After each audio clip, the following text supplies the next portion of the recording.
इसमें अनाज तो वितरित बता रहा है ना, यहाँ देंगे आपने, तो इनका देंगे ना हम, ऐसा नहीं है। वो दादाजी का मतलब एक बात, ऐसा कौन सा नियम है?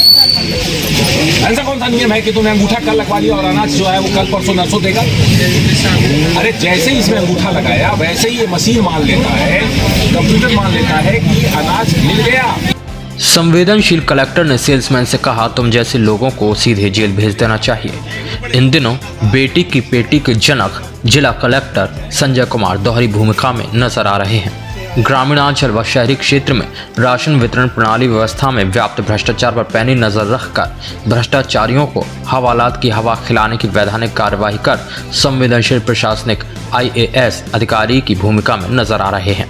वहीं कभी भी कहीं भी कुशल जनप्रतिनिधि की शैली में जनता के बीच में जाकर 1-to-1 चर्चा कर शासन द्वारा मिलने वाली सरकारी योजनाओं की जानकारी ले रहे हैं। कलेक्टर संजय कुमार जब से दतिया आए हैं तभी से सार्वजनिक राशन वितरण प्रणाली पहली प्राथमिकता रही। उन्होंने ग्रामीणांचल की अनेकों राशन की दुकानों में अनियमितताएं पाए जाने पर कानूनी कार्यवाही से संचालकों व सेल्समैनों पर FIR दर्ज कराने के आदेश दिए, परंतु सरकार के सिरमौर के शहजादे की सनक के चलते किसी को भनक भी ना लगी और उपभोक्ताओं के हक पर डाका डालने वाले बेखौफ होकर फिर से काले कारनामों में लिप्त हो गए। 18 महीनों में लगभग आधा सैकड़ा से ज्यादा सेल्समैनों पर FIR कराई गई, परंतु खादी के दखल से खाकी ने कलम रोक ली। यही कारण है कि राशन वितरण प्रणाली में सुधार नहीं हुआ। कलेक्टर शहर की वार्ड क्रमांक 7 व 9 की राशन की दुकान पर पहुंच गए। काफी दिनों से उनको यहां की दुकानों की शिकायतें मिल रही थी। गौरतलब बात यह है कि यह वही दुकान है जहां लगभग 1 वर्ष पहले राशन बांटने की गड़बड़ी को लेकर कांग्रेस के वरिष्ठ नेता व भाजपा के वरिष्ठ नेताओं में विवाद हो गया था। फलस्वरूप कांग्रेस नेता के पुत्र और भाजपा नेता के समर्थक के बीच गोली मारने तक बात पहुंच गई थी। इसके बाद भी राशन वितरण व्यवस्था में कोई सुधार नहीं आया। जिलाधीश ने सेल्समैन को फटकार लगाते हुए कहा कि तुम लोगों को उठाकर सीधे जेल भेज देना चाहिए।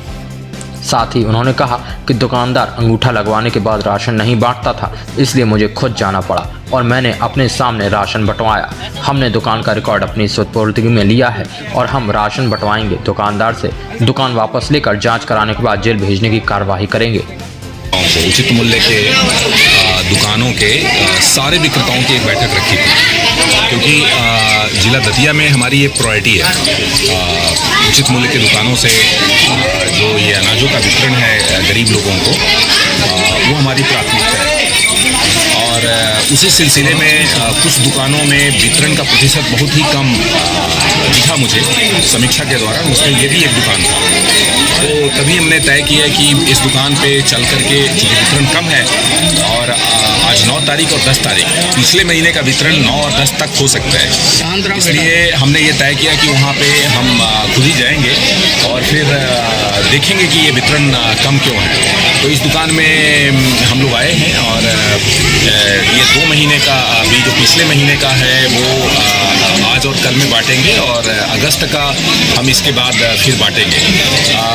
इसमें आने का उद्देश्य यही है कि एक समझ लें कि यहाँ पे क्या गड़बड़ी है। तो एक तो इनको कंप्यूटर से जो माल पिछले महीने मिलता रहा है उतना इन्होंने बांटा नहीं, तो कंप्यूटर क्या है हर महीने बैलेंस दिखा देता है। वो माल इनके पास है नहीं जो बैलेंस दिखाता है, और जब बैलेंस दिखता है तो अगले महीने के लिए कंप्यूटर उतना माल कम देता है इनको, तो आवंटन कम मिलता है। अब इस कारण से ये लोगों को ये भरमाता है कि माल कम मिल रहा है। ये बात सही है कि आज माल कम मिल रहा है इसको, लेकिन माल कम इसलिए मिल रहा है क्योंकि पिछले महीनों का जो देनदारी है वो इसके पास कंप्यूटर में दिखता है। जब तक उसको सेटल डाउन नहीं, जब तक उसको वितरण नहीं करेंगे तब तक वो कम ही मिलेगा। तो अब नुकसान पब्लिक को हो रहा है, तो हम इस दुकान के खिलाफ कार्रवाई करके और फिर जितना माल इनका आउटस्टैंडिंग दिखता है उतना अलग से आवंटन की मांग करेंगे, ताकि जो है वो आम लोगों को उसकी प्रतिपूर्ति हो जाए, क्योंकि उनकी कोई गलती नहीं है। और इनके खिलाफ कार्रवाई करेंगे और सख्त खिलाफ कार्रवाई करेंगे। और इस दुकान में अभी जुलाई का और अगस्त का जो माल है वो हमारे लोग, हमारे ऑफिस के लोग, इंस्पेक्टर वगैरह बैठ करके खुद ही बंटवाएंगे, और इस दौरान जो है वो इस दुकान का क्या करना है वो निर्णय करेंगे। दतिया से प्रशांत श्रीवास्तव के साथ बुंदेलखंड टुडे न्यूज़ झांसी।